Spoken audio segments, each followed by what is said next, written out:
I am working on a fairly detailed painting right now, and it's an oil on wood panel.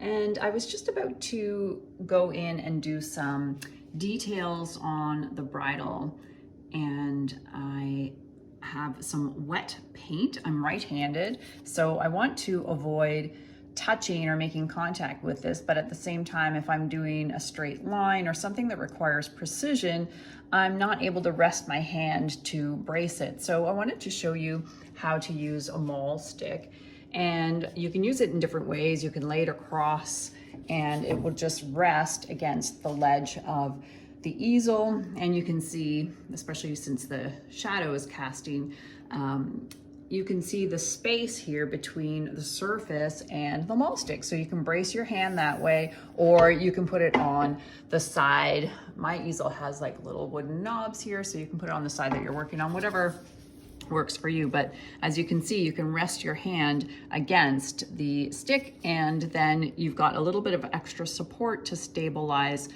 your hand as you make a precise stroke. So in this case, I'm going in and just adding a little bit of a lighter color to this area, and I'm able to just brace my hand and keep it stable while creating a clean edge.